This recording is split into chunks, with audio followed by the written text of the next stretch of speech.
Hello guys, welcome back to my channel. तो आज हम अंडर द ग्रीन लाइट के नेक्स्ट पार्ट को स्टार्ट करने वाले हैं। चैप्टर के स्टार्ट में जिन स्मोक करते हुए सोच रहा था, ये सब कुछ स्टार्ट होने की वजह मेरी बुक थी। मुझे पैसे चाहिए थे, इसके लिए मैंने हर डर्टी जॉब की। मैंने खुद को कन्विंस कर लिया था कि पैसे और पावर होने से ही मेरी लाइफ हैप्पी हो सकती है, और इससे कहीं ज़्यादा बेटर। ऊंची ऊंची बिल्डिंग्स को देख के मैं पूरी तरह से श्योर था कि ऊपर से वर्ल्ड कम्प्लीटली डिफरेंट लगती होगी, और अब मेरी पॉकेट और मेरा पेट दोनों ही भरे हुए हैं। लेकिन मैं फिर भी वही गैंग के घटिया काम कर रहा हूँ। यहाँ तक पहुँचने के लिए मैंने अपने हाथ गंदे किए और बिल सेल कर करके पैसे कमाए, और अब मैं सबसे ऊपर पहुँचने से सिर्फ एक कदम ही दूर हूँ। और मैडम चेयरमैन की बात याद करता है, जहाँ पर उन्होंने फाइनली बोल दिया था कि शंघाई कंस्ट्रक्शन मैं वो तुम्हें दे रही हूँ। मुझे लगा कि ये सुनकर तुम्हें खुशी होगी। तो बताओ मुझे सबसे ऊपर पहुंचकर कैसा फील होता है।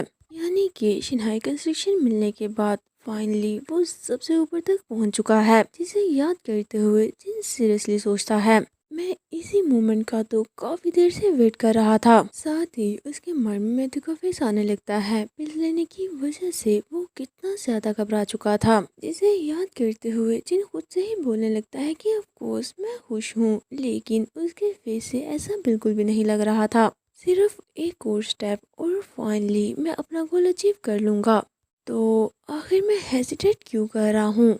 शायद आजकल मैं कुछ ज़्यादा ही कंफर्टेबल फील करने लगा हूँ। मुझे ऐसा नहीं सोचना चाहिए। इतने में युम्बल आकर उसे बुलाता है कि बॉस, मुझे आपको ड्रीम पिल्स के बारे में एक रिपोर्ट देनी है। जैसा कि आपने ऑर्डर किया था, हमने कुछ ड्रीम पिल्स को कैश में कन्वर्ट कर लिया है, और अभी उस मनी को लीगल करने का प्रोसेस चल रहा है। और बाकी बची पिल्स के साथ हम क्या करें? इस पर जिन पूछता है कि कितनी पिल्स बाकी बची हैं। योम्बाल बताता है, अगर हम करंट मार्केट प्राइस के हिसाब से देखें तो इनकी प्राइस $700 बिलियन होगी। इस पर जिन बोलता है, अगर मुझे शंघाई कंस्ट्रक्शन को इनहेरिट करना है तो उसके लिए हमें सभी की सभी पिल्स सेल। लेकिन मन ही मन उसे ये भी पता था कि जो भी पिल्स वो सेल करेगा उससे ज़रूर ही किसी न किसी की लाइफ बर्बाद होगी। योम्बाल बोलता है, रिस्पेक्टफुली मैं आपको बताना चाहता हूँ कि इस टाइम मैडम चेयरमैन का शंघाई कंस्ट्रक्शन को आपके हवाले करना एक ठीक डिसीजन नहीं है। उससे बोर्ड डायरेक्टर्स ऐसा होने से रोकने का ट्राई करेंगे, और बमिंग कंस्ट्रक्शन ने तो आपको शूट कर दिया था। इस बात को भी ज़्यादा टाइम नहीं गुजरा। जिस पर जिन स्मोक करते हुए बोलता है, अगर मैं ऐसा करने से मना कर देता तो क्या इससे कोई फर्क पड़ना था? डायरेक्टर्स तो शुरू से ही मुझे अपने रास्ते का कांटा समझते आए हैं, और ऐसा होने के बाद भी वो मुझे हर रोज हरासी करेंगे।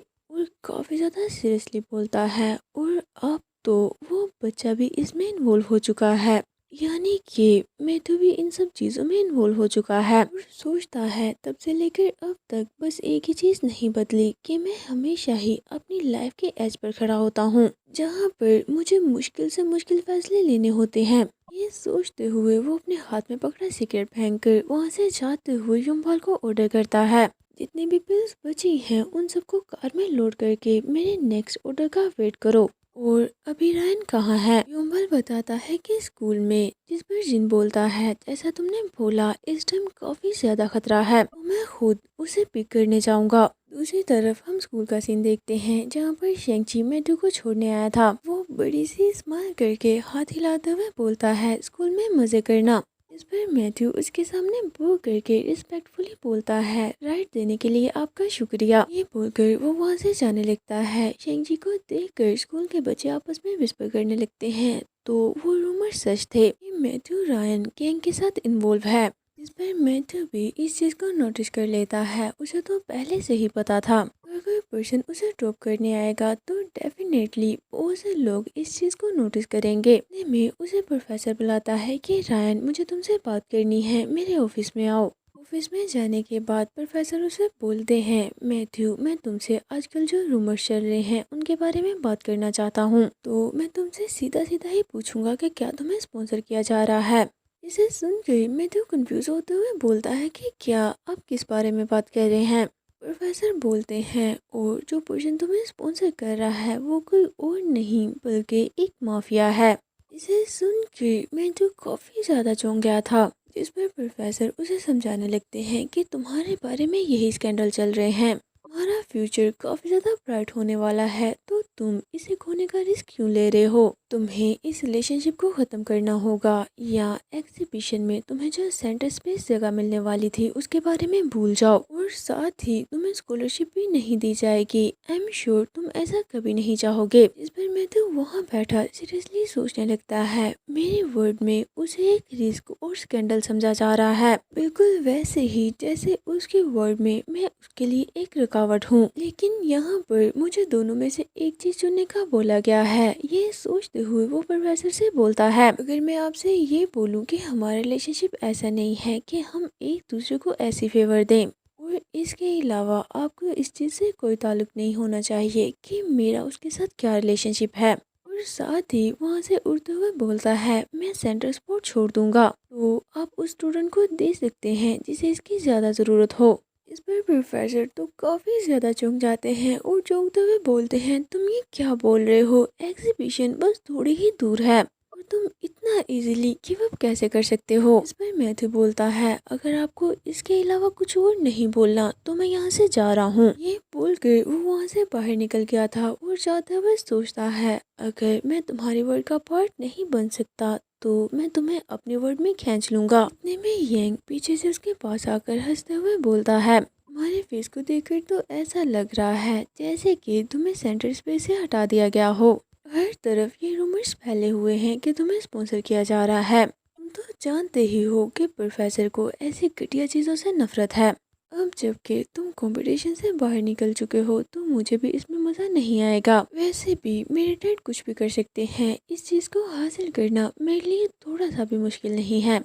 बाय द वे, तुम्हें पार्टी कैसी लगी? वहाँ पर बहुत सी बेबीज थी। ओह, मैं भी क्या बोल रहा हूँ, तुम्हें तो लड़कों में इंटरेस्ट है, तो बताओ पिल्स कैसी थी? पिल्स का सुन के मैं तो वहीं पर रुक गया था और मुड़ते हुए उससे पूछता है, उस दिन तुमने मुझे पार्टी में इनवाइट क्यों किया था? इस पर यंग बोलता है, मैं बस क्यूरियस था कि पूरी तरह से हाई होने के बाद तुम्हारे फेस के एक्सप्रेशंस कैसे होंगे, क्योंकि नॉर्मली तो तुम्हारा फेस बिल्कुल ब्लैंक होता है, लेकिन मुझे नहीं लगा था कि तुम सच में वहाँ पर आ जाओगे। तो बताओ मुझे, क्या तुम्हें ड्रीम पिल्स अच्छी लगी? क्या ये आज तक की तुम्हारी सबसे बेस्ट फीलिंग थी? इसे लेने के बाद तुम्हारी बॉडी की डिजायर सबसे ज्यादा नहीं बढ़ी क्या तुम्हें कोई आइडिया भी है कि 99% प्योर पिल्स मिलना कितना ज़्यादा मुश्किल है? मैं तो इसके लिए मुझे थैंक्स बोलना चाहिए। दूसरी तरफ हम मैथ्यू को देखते हैं। ये सब सुनकर तो उसके हाथ पूरी तरह से कांपने लगे थे। को शांत करने के लिए हाथ को क्लेंच करते हुए अपनी आइज बंद कर लेता है,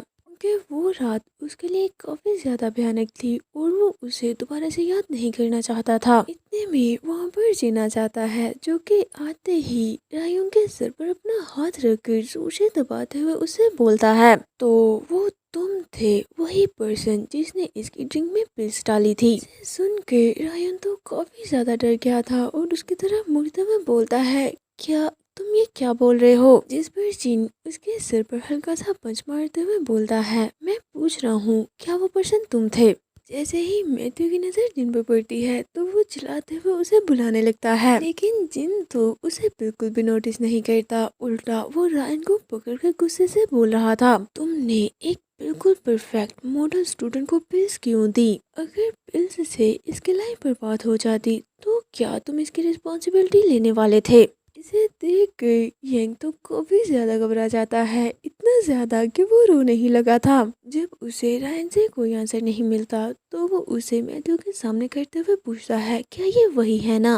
और यही तुम्हें स्कूल में बुली भी करता है। इस पर यंग रोते हुए मैथ्यू को अपनी हेल्प के लिए बोलने लगता है कि रायन प्लीज मेरी हेल्प करो। इसे देख कर मैथ्यू जल्दी से आगे बढ़कर जिनको पकड़ लेता है कि बस बहुत हुआ, चलो अब यहाँ से चलते हैं। मैथ्यू यंग को छुड़ाने के बाद जिनको घसीटते हुए वहाँ से ले जाने लगता है, लेकिन जिन तो जाते हुए भी उसे मारने के इशारे कर रहा था कि अगर नेक्स्ट टाइम तुम मेरे सामने आए तो मैं तुम्हें मार डालूंगा। ये देख कर वो बेचारा तो इतना ज्यादा डर गया था कि नीचे बैठकर जोर जोर से रोने लगता है। इसके बाद हम उन दोनों को कार में जाता देखते हैं, जहाँ पर मैथ्यू मुंह बनाकर बैठा हुआ था। इसे देख कर जिन से बोलता है, आखिर ये कैसा एटीट्यूड हुआ? मैं इतनी दूर से बस तुमसे मिलने के लिए आया था। लेकिन मैथ्यू से कोई रिप्लाई नहीं करता, जिस पर जिन बोलता है, हे पोटैटो, मैं तो बस उसे थोड़ा डराने का ट्राई कर रहा था क्योंकि वो तुम्हें तंग करता है। इसमें मैथ्यू बोलता है, रायंग के डैड एक पुलिस कमिश्नर हैं। मैं बस तुम्हारे लिए और ज़्यादा ट्रबल क्रिएट नहीं करना चाहता। इसे सुन के जिन चौंक गया था और उससे पूछता है, तो क्या हुआ अगर वो एक पुलिस कमिश्नर है?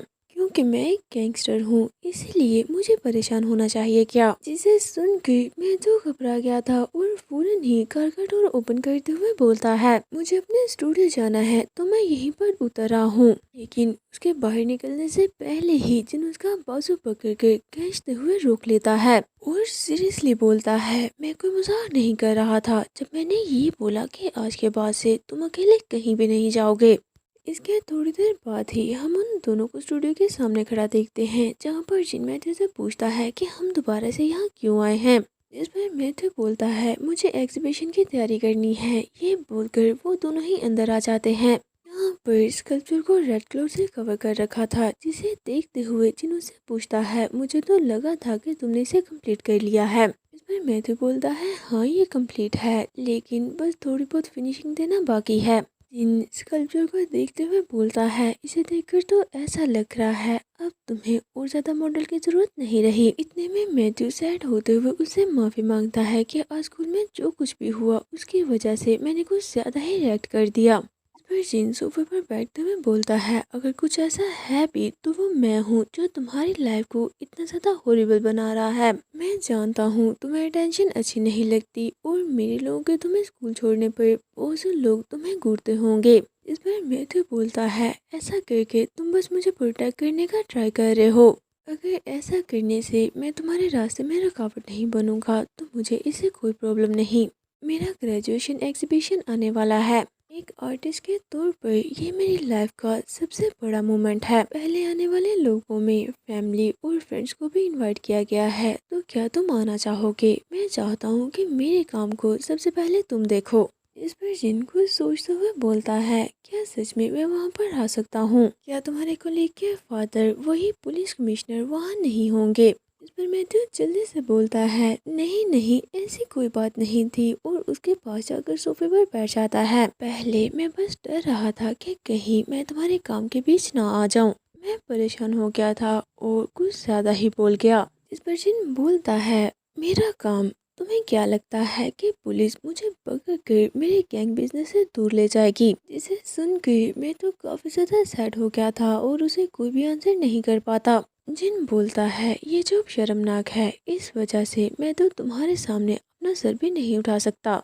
इस पर मैथ्यू बोलता है, मैं कभी भी तुम्हारी वजह से शर्मिंदा नहीं हुआ हूँ। जिस पर जिन बोलता है, हाँ मैं जानता हूँ। मैथ्यू बोलता है, अगर तुम आ सकते हो तो जरूर आना, तुम्हारे आने से मुझे अच्छा लगेगा। इस पर जिन पूछता है, क्या वहाँ जाने से पहले मुझे अपना स्टाइल चेंज कर लेना चाहिए ताकि मैं एक ठग ना लगूं? जिस पर मैथ्यू उसके फेस के बिल्कुल पास आकर बोलता है, तुम कभी भी ऐसे नहीं लगते, मेरा मॉडल सबसे ब्यूटीफुल पर्सन है। इस पर जिन बोलता है, तुम शुरू से ऐसे ही थे, तुमने घटिया से ऑर्फनेज का स्केच इस तरह से बनाया था जैसे कि वो जगह सबसे ब्यूटीफुल ब्रेड टेकिंग सीनरी हो, और प्यार से उसकी आइज को टच करते हुए बोलता है, तुम्हारी नजरों में हर चीज ही ब्यूटीफुल है, या शायद तुम ऐसी चीजें भी देख लेते हो जो मैं नहीं देख पाता। स्कल्पचर कंप्लीट होने के बाद मैं इसे देखने का वेट करूंगा। और साथ ही उसके फेस को पकड़कर बोलता है, आखिर हम यहाँ पर और कितनी मीठी मीठी बातें करने वाले हैं। इसे सुनकर मैं तो चौंकते हुए काफी ज्यादा ब्लश करने लगा था और उससे पूछता है, तो क्या तुम आओगे? इस पर्सन बोलता है, श्योर, क्यों नहीं, आफ्टर ऑल ये तुम्हारी ग्रेजुएशन है। ये बोलते हुए जिन उसे किस करने लगा था। थोड़ी देर बाद मैं तो पीछे हटते हुए बोलता है, तो क्या तुम प्रॉमिस करते हो? इस पर्सन भी बोल देता है, हाँ मैं प्रॉमिस करता हूँ, और वो दोनों दोबारा से एक दूसरे को किस करने लगते हैं। गाइस, आपको क्या लगता है, क्या इस बार जिन अपना प्रॉमिस पूरा करेगा या बिल्कुल पहले की तरह उसे भूल जाएगा? जल्दी से अपना आंसर कमेंट बॉक्स में लिखें। दूसरी तरफ हम चेन्नई कंस्ट्रक्शन का सीन देखते हैं, जहाँ पर एक ट्रैक्टर गुस्से से चलाते हुए बोल रहा था, तुमने क्या कहा? उस बिच ने चेयरमैन की पोजीशन जिन चैंगवू को दे दी है। इस पर उसका सेक्रेटरी पूछता है, तो डायरेक्टर अब आप क्या करेंगे? जिस पर डायरेक्टर चलाते हुए बोलता है, ये भी कोई पूछने की बात हुई? तुम तो ऐसे पूछ रहे हो जैसे कि मैं पहले भी उस बंक के सामने झुक चुका हूँ, इससे पहले कि वो पूरी तरह से अपने पंख फैला ले, मुझे उसे नीचे लाना होगा। ये बोलते हुए वो अपने कोट से मोबाइल निकालकर सीईओ को फोन करके बता देता है कि जिन शिनहाई कंस्ट्रक्शन का हेड बन चुका है। जिस पर सीईओ बोलता है, वेल, इससे मेरा कोई लेना देना नहीं कि वहाँ पर कौन इंचार्ज है। अगर हम दोनों का इंटरेस्ट एक ही हो तब कुछ हो सकता है। इस पर डायरेक्टर पूछता है, तो क्या तुम इस चीज में मेरी हेल्प करोगे? जिस पर सीईओ स्माइल करते हुए बोलता है, वेल, एक चीज है जो कि मुझे चाहिए, तो मैं हेल्प करूंगा। गाइस, अब सभी जल्दी से गैस करें कि वो चीज़ क्या है। आई एम श्योर अगर आप इस मानवा को शुरू से देखते आए हैं तो आपको उस चीज़ के बारे में अच्छे से पता होगा। तो चलिए, इसी के साथ आज का ये चैप्टर यहीं पर एंड होता है। अगर आपको ये वीडियो अच्छी लगी हो और आपने इसे यहाँ तक देखा है तो प्लीज़ इसे लाइक ज़रूर करें और साथ ही हमेशा की तरह मेरे चैनल फन एक्सप्लेनेशन को सब्सक्राइब भी करें। तो चलिए, मिलते हैं आपसे नेक्स्ट वीडियो में। Until next video, take care of your self and bye bye.